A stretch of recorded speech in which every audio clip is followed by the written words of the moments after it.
While there have been quite a number of retro gaming collections on the Switch, they've tended to vary pretty wildly in terms of the overall care put into their production.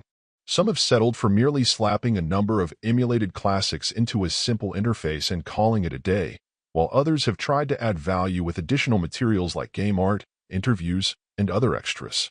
I think the pinnacle of these efforts in this generation was the Atari 50 collection, which had a very polished interface, plenty of games to enjoy, and a wide array of information, video features, and supplemental art that helped flesh out that company's decades of accomplishments.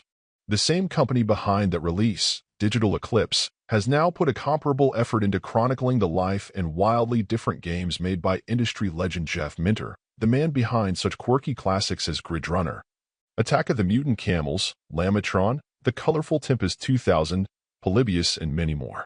Through a series of interviews, factoids, old photos, and even things like handwritten player's manuals made for some of his early games, you'll get the opportunity to see the progression of Jeff's career from teaching himself programming to making a name for himself in the early British gaming industry, to working for the likes of Atari and more. On the other side of the coin, you'll also get the opportunity to play 42 games that he worked on that span 8 different systems, watching as both the technology and his own skills continue to develop and become more distinctive. In particular, his tendency to use odd animals and sometimes practically psychedelic colors absolutely helped him to put his unique mark on practically everything he's worked on, and this collection is a testament to his strange trip through the years. Possibly the biggest challenge here, in terms of a selling point, is whether you may be familiar with Minter, or at least his work. Despite being in the industry for decades and working on numerous projects, if you've never encountered anything made by him, this may not have quite as much appeal.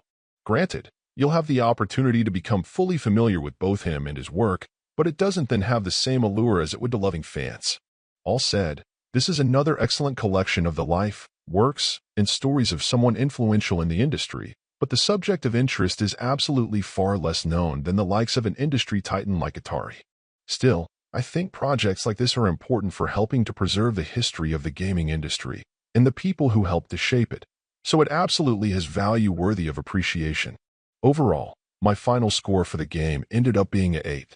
And if you're interested in picking it up, it's currently available on the Switch eShop for $29.99. Thank you for taking the time to listen to this review. And if you'd like more information or ideas of indie games worth checking out on Switch, be sure to click on the link provided in the description. Until next time.